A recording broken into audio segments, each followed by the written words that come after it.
Nana no yewo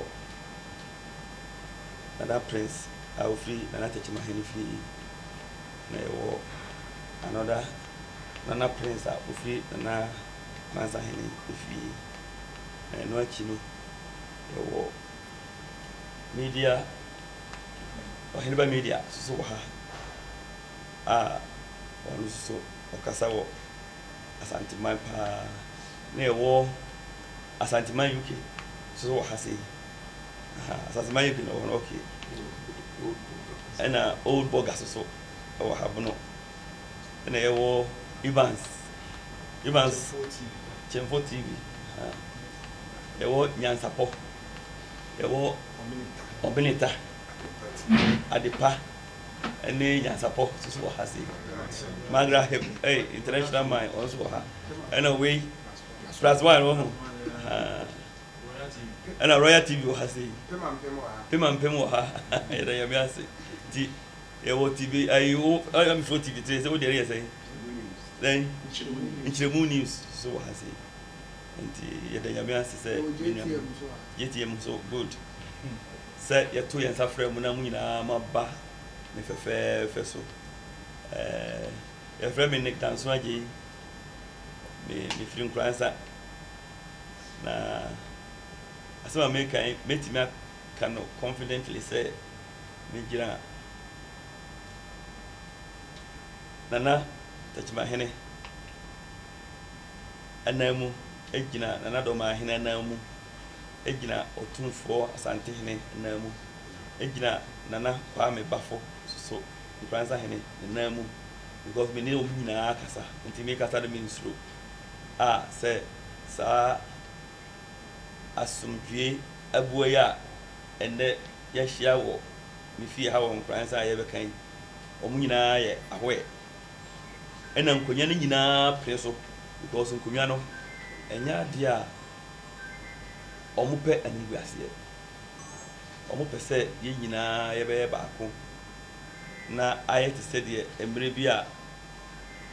Otumfo Asantehene ba ya obeduru Nkransa ha Nana Agyeman Kodom tam oduru ye no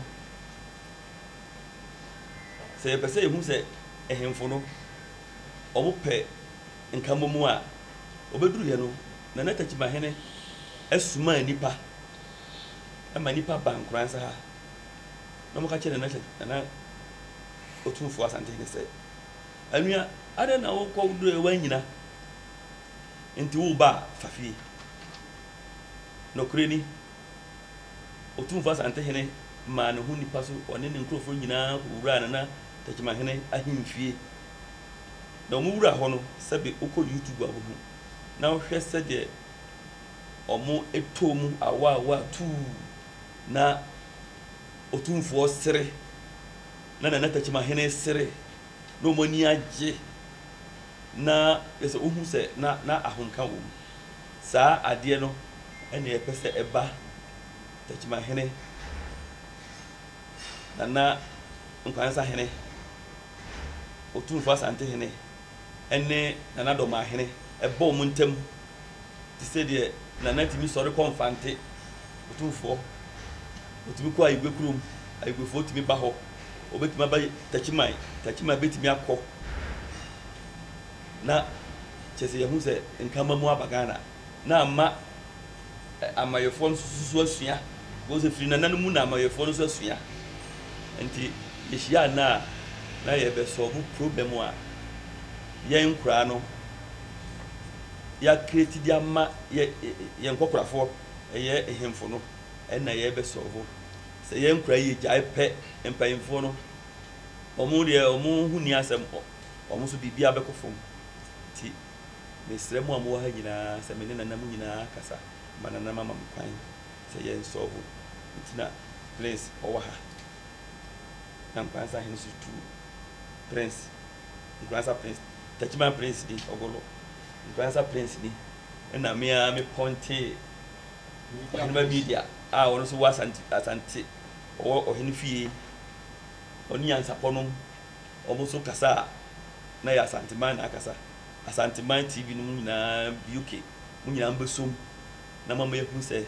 yɛne nanam nyinaa kasa ma nanam ama ne nkora no nyinaa kwan sɛ yɛmɛsɔlvo adeɛ no nti na nnɛ mu nyinaa ma wɔ ase a nnɛ asɛm no yɛasɔlvo awie na to na yɛde to mu nyinaa ma nim ama nkurɔfoɔ a ɛyɛ progress a wɔwɔ foreign country wɔwɔ different country international na wɔn nyinaa so aboa yɛn paa ma asɛm nyinaa no abɛdwo na daakye bi a mpɛsɛ ho yɛ biom no na ahemfo no nyinaa wɔm bi a yɛn nyinaa yɛatra ase a yɛdidi yɛatɔ yɛn mu ama biribiara so a ɛnti ɛnɛ yɛfrɛ mu a yɛtum anim sɛ biribiara so atwa mɛsrɛ mediafoɔ a mowɔ ha ɛyɛ abonofoɔ no ɛne asantefoɔ bloggers sɛ asɛm yi a yɛaka wie yi ɛnyɛ adeɛ afei na obi so di kɔtena abɔnten te sɛ de nana yɛ akɔka no na wakɔndɛn mu adeɛ no na wasa akɔfa ɔhene bi adi n'atɛm akasa sei nti wokɔkasa a sɛ buroni bi kɔsom asɛm a yɛaka wie na wɔkɔdi ɔhene ɔtumfoɔ atɛm a wobɛhunu sɛ asanteni bi so a wɔn nso yɛ blogger a wɔn nso bɛsom abɛdi nana takyima ahene atɛm anaa nana dɔm ahene atɛm anaa nana nkwansa ahene atɛm nti yɛbɛsrɛ mu a mo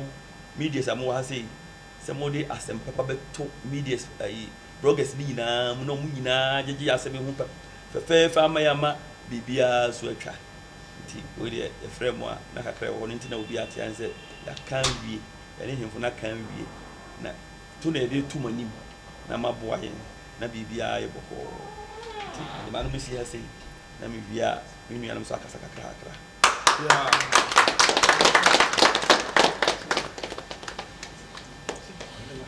me nuanom sɛmtrɛfo ɛda mo nyinaa ase sɛ awie yɛbɛhyia wɔ Mr. Nick Danso Abiam ne fie awie mo hunu yɛ wɔ ha yɛne bɔne so yɛnnua panyini Mr. Danso Abiam Mr. Nick tina ma yɛn nyinaa yɛhyia ha na nansɛn wohwɛ media he so a na bono ɛne asante tawantawo bi wɔ yɛntam kakra wohwɛ a na yɛnnuanom asantefoɔ ba bɛto bi ama yɛ na yɛso abonofoɔ nso yɛakɔto bi ama me ma me kasa nyinaa nyɛ tenten Mr. Danso Abiam wafra abusua nyinaa sɛ wohwɛ me benkum me nifa bohu sɛ me nua ketewa Paa Prince ɛte me nkyɛn Mr. Danso Abiam ne te yɛn mfimfini wohwɛ me last end so a mea me nua ofura asante hene fie ɔhene ba so te me nkyɛn ha bi nti sɛ muhunu anka mmom ne yɛn nyinaa yɛka ho abom na mɛsrɛ me nuanom nyinaa sɛ wotie sɛ de me nua Paa Prince ɔka no asɛm a yɛmpɛ sɛ asɛm yɛbɛwie a yɛbɛfiri ha na binom akɔgyina baabi yɛ interview foforɔ ɛno hwɛ ɛba saa na ɛkɔgu Mr. Danso Abiam n'anim ase nti mɛsrɛ bɛ sɛ after here sɛ wo interview bi koraa ma ne hunu sɛ n'asɛm a wɔka he ɔnkɔfa ntwitwie bi amfa mma na akɔtia takyima hene ɛtia asante hene akɔtia nana dɔma hene ɛne deɛ ɔnhwɛ a bi so tenkyɛn no nso akɔpagya ne deɛ de aba nti kakra mɛka ne nyinaa ne sɛ yɛmfa aseda nyina ma Mr. Danso Abiam sɛ wɔtumi aka yɛ nyinaa yɛ ho abom deɛ yɛkan nyɛ sɛ bi a yɛhyɛ dankyɛn mu baabi ma mohwɛ baabi a yɛte a yɛte Mr. Nick fie na wohwɛ nsɛmtwerɛfoɔ yɛ abɛgu abebree menim sɛ mode camera capture mo nyinaa mo ho ɛbɛba abɔntena ma yɛ nyinaa hu sɛ ɛnyɛ deɛ yɛkan kuntompo bi anaa ntoro ne yɛtwa to nipa bi so ɛyɛ nka mu a wɔka kyerɛ nti deɛ mɛka kakra nyinaa ne sɛ mɛsrɛ bɛ sɛ mesrɛ bɛ ɛne die kwan so a Mr. Danso Abiam de akɔ saa mpanyinfoɔ mmiɛnsa yi wohwɛ Ghana akɛsefoɔ mmiɛnsa paa ne wakɔ bɛnkyɛn o nti sɛ Mr. Danso Abiam ntoma nkɛn ho amum na kyerɛ kɔfa ba animguaseɛ kɛseɛ paa ne wato no yɛso yɛmpɛ sɛ animguaseɛ bɛto nti wofrɛ baabi a sɛ obiara yɛgyae deɛ ne yɛyɛ yɛde yɛne die kwan so yɛde ma wo na nso de ma mpanyinfoɔ mmiɛnsa yi mekasa anyɛ tentere mɛsrɛ ha ne hia me paa mesrɛ bɛ wotie deɛ me nua ɔhene ba ɔkɛn a na wo sɛ munni hɔ bi na meka no sei mesrɛ sɛ de ɔhene ba ka kyerɛ yɛ yesu yɛaka yɛ de akyerɛ ne ma bia nko gyina bɔnten bi sɛ ɔkɔto ayampie bi de akutia me hene ayɛ takyima hene anaaso bi so kɔto ayampie bi ama na kutia asante hene ɛyɛ ɔhene ba ne hene ɛne deɛ ba saa ntasu kɔkɔ wɔ bia ni ka ɔhene ba ntena ase sɛ ɔnhwɛ sɛ prince ɔbɛkasa ama na tra ne wura saa na so nhwɛ sɛ ɔhene ba bɛkasa ama na kutia me wura ɛne deɛ meto ha mente me ho ase nti kakra mɛka nyinaa ne sɛ mesrɛ me nuanom sɛ ɛyɛ nkamom asomdwie ne Mr. Nick afrɛ yɛ ɔka ne nyinaa yɛabom kakra m sɛ metumi aka ne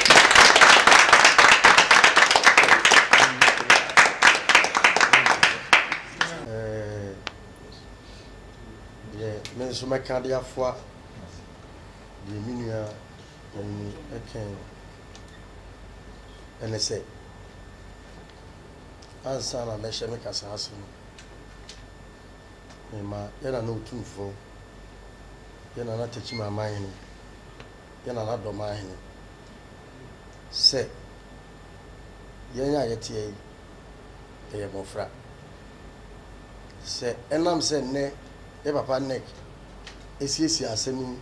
ama nka mu aba yi sɛ mmerɛ atwa mu no sie mu bi anofom yɛ ɛtra saa nanafo ya benja bibia ɔbɛmfa nkyɛ sanse yɛdi kan akasakasa bebree asɛdeɛ me nua panyin kan no yɛ obibi wɔ hɔ a yɛsi bi nsi bio nka mu ayɛ adwuma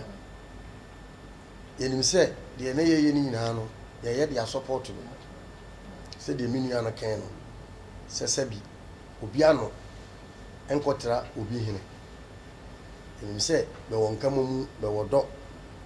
nti na baa bɛdeɛ bɛnana bɛba Nick ɔba bɛnima wɔtumi anya akɔnya abɛhyiaeɛ yɛnka no tentene yɛaka yɛn ho abom sɛ me nua panyin prince memeka ho yɛmma kwan ɛma obiara no ɛntra saa ahemfo mmiɛnsa na sɛ mpo yɛhunu sɛ obi ɛyɛ biribi saa yɛbɛfrɛ no sɛdeɛ me nua na wɔka biribi sɛ yɛnhwɛ na bi ano antra obi hene no yɛbɛka abom ne yɛdi nkɔmmɔ sɛ yɛhunu sɛ bi ayɛ biribi saa yɛmmɛgyina fidie so nkasa na mmom yɛbɛto nsa afrɛ nipa korɔ baabi ɔwɔ biara yɛbɛfrɛ no dankyɛm sɛ hɛ yɛaka adeɛ wei nti deɛ wode yɛba no gyae na mmom ɛnyɛ fidie so kasa na bra no so yɛbɛhwɛ sɛ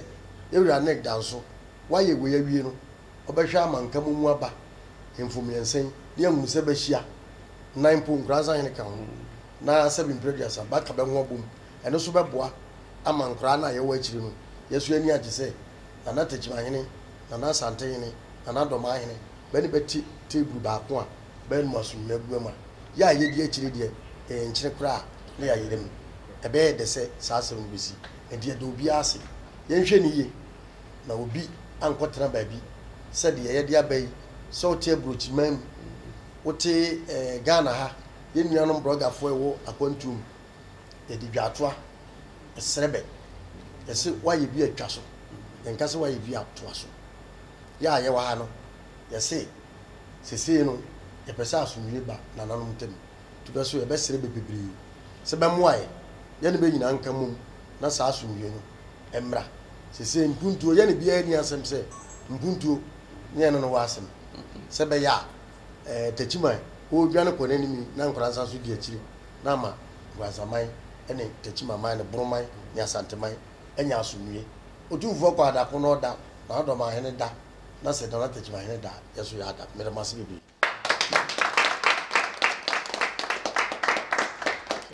abusuafoɔ ne nsɛnkyerɛwfoɔ didi nkan so me nso mɛfa akwanya nso na madam ase ɛbɛ adefɛɛfa yi nyinaa hu ne ha yi ɛyɛ yɛ ankasa yɛ nua yɛadeɛ nyinaa yɛ papa Mr. Abiam danso ntini ɛwɔ ha na menkasa pii menim anamo a sɛbe Mr. Abiam danso watu afa asɛm ho nsɛm yɛ akɔ soɔ no ɛyɛ adeɛ bi a ye kon kese pa ana Ghana nyina gyina no onye asantemem ne bronko a ti komo bebre akoso ewa akiri menua prince wo ha na menua prince ba akoso ha ye nkransa ene tachima me so me wo ha na ye nyina asomdue abu ana nti na ye nyina ye wo ha komo akoso wo dem no akoso na ye nyina nso yasomu wo akomapam isanse enya bronko na dokronko ye nkransa nko na tachima nko na sebi doma enso nko ye nyina ye abusua baako na edurumre bi a nsense no etimisi ne ba ye de yan a enipa na wo se yeka na me so me fa akwanya iso na menuanom bi o ha na nka wo so mo beka ho nanso biribi nti o mo antimi ameka ho se de menua prince wo ha yi na nka menua panyini spiritu ene si dunum nyina o mu nyina nso sebi o mu hye sante hene ne yam sanse obi o wa sante memu bia no sante hene na no pekope se de obi o wo sebi nkransa anatachi man se wo firi no so firi hin no won so o nana ne tachi man hene ti ye mebunu no ayaba no ye na ya fati on se ye bo ye nana no ho ban ti menu apanyini akasa ana menu anso akasa ye nyina asondu ebu ana ifiri na ekuri no na eka de atosubi se Mr. Abiam danso ye nyina ye nim di bre wo Ghana ha ofre ya bebi obi ana ye ntimi ntwena no ngofom se ye ba na anamo aye tu nkomo aye die no ye ntimi anyina ye na so ne anhye mu kra ama nkabo mu no anya adwuma ene ne amakora na nkeye na ye kan ye kanyina nso se asem no ye betimi ahye mu kra na ye betimi ahwa amensi mapa ba igina ye nsentwerofo yi so ayi nyina ye hye mu bi enti yesre se ye mpanimfo a ye dada no ye momodana se ye nuanom kumanum bi no ya o mo nso o mo twetwe ntokwa ba fi no ye behwe ne no makasa me beyi me ne mrante hena kasa me ba no obetiwa ne asantefo bloggers biscout menua o mo nyina no ye behwe se ye ne o mo nyina be kasa na obia de ne tu atofom na asomdue ya iwura Abiam danso o prese ebeba me nchirima no yasom no ye nyina ye taachiri na ye nyina so ya bedo ye ho na efiri na akuri no wahye ye bo se ene enwie ye bekoso a didi ye ho nkomo nemom kakra menua wo ha ye dika di nkomo nemom ye pese ba abontrema amanfo te ase ye ne se sebe yesu obi ba wutu mfikira udiri mpamu da enye wona eku no se obi bo odi aka asem ye kan no ya no duru dwom ye wo ye nuanom bi wo ho a so mu fiti bibi ase a eye de abusua ne nkora no ubenya aso denfo wo mu obi wo kora wo bekan jese wunya bre na wakasa akire no oye no na agyi kasa kire ne bemu a na afi bi a wo jai nti ye bestre ye mpanimfuo no ye behwe se enkora ne bi mu hum ne so a edurumi bi a enye atiatia ne ntokwa ene obi hye ne fie na ofafo no de ye na ade a wani beba nso ne bi ha beta abonte awie nti ye bestre se ye no me nya agye atum se efiri na ekro ya no ntia na nadoma hene ya no ntia na natechima hene ya no ntia na nkransa man hene ya no ntia se bi sante hena ye nua no makari nyina nso omumfa ebuo maye na omuye mfonso a se mi hunu se ebunu ni bi blogger bi aka asem na nya me frɛ me nua prince aboramane se bomoden a menim se tokuro bi a wo hyem bia no oye na adwena obehu woni pakro na one na kasa sanso na asantini bi a wonso ye blogger so wa abuchiro ho wonso ka bibi na entwa yi na wo frɛ me a me nso kwa bi a me nam so bia no me frɛ na ba se conference call kra na ye na entiase ye adwuma ye nyina ye de ho bechim esanse yese efruchi ne abofunu bi abiem na ye nyina ye moa na ibehia biem no na ye asante ne bunumpuntuo ene sebe ye nkoso ho nkomo na ye ba bidie na enye entokwa na ye ba bi sisie betu maka no emfa so bia mere ye timi so men kasa nche pi na me fa akwanya so na Mr. Abiam danso ya danase isanse anamo no a wotuo no edre na nso migiri se enkonwa ne abosom ewa aso omu na akasa akire no enamane ye nyina ye di osia ye oyo onibre nso ofre ye no obi antimi antwena no anwofom ye nyina nso ehia no asomdue nko anti kakra me nso meka no ye nyina ye tachiri ama afi no fridge na ekọ ensama e bete afa bono ne asante no bia no eye nkomo a edi mpuntu ebeba chama fansa goje na muzo Leta nyamisha. asabana American me wi ni na no na nsabia ba bia musumfio anyumfio ye wode be wi akire no e bia bo na mmom ye obi no gburu bia ye be firi akire adeti Pesa so bi ni be ko. ye dome Nice week. o dome yo e bia body ano twere ampo azase ansa aye kwansa kunya tachima kunya nyina na yete nyina mu gina yachi asante kunya skedwa kufi nyina mu gina yachi ha na do ma mo majensa na do ma so ono su gina yachi ha nananom de yake nyina na se ye godin ya na nya ne bone so papa so ewura ne tanso je onfoje ba obeto ha de mai se asunwie de besi bia no ozo gina mo po ompo one yese woyo ne osi asanteman ne buruman ensese asem bia betontam na mpo bibia ba waginem se mabuni de o hwe ne wasisi akọ ne nananoma na so ne ya ka bibia wi o ma be jensan no ana sante hene nkwaso ana tejima hene nkwaso ana doma ma hene nkwaso pansa ma hene nkwaso ma be nkwatentere se bi mpre dia san yenso ewura ne ganso agi ono so ne nkwaso o ma ne nkwatentere yo be so mbia anye yie ne yire ne ne ma nipa ya hia minua prince o ne be media nipa abedi na chibe ba abaka ho yeso e won kransa e nyina ya nkwaso media fo be be nyina abegina hai be nyina be nkwaso ba be wa buruchi abrofo ma asantefo ma bia nkwaso bia so bibie mu enyiye nananom de ye kan se mo manum se ye kan fia chinya bofro mo ne mu made ye de ni mo mna mesom na mo mfa mo nyina ntachi na bibia anya boko ya kasa wi bibia yedin kwansa da mu de ni o sesema nto wonu film dre de jago so place tachi ma botwa abontam yenche bari baboduro akuma bi abare kankam ya mu nyina manum bi o tamfo busuo ni wose ne ye hyiare ya bibia wie no ne wose wo ye winta dua chire no ba hwitim wo ba kwotena ba bi so obenya enkade ya kan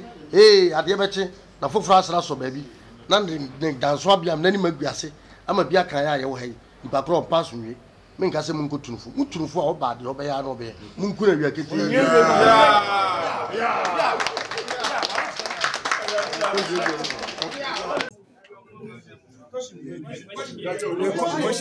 question bien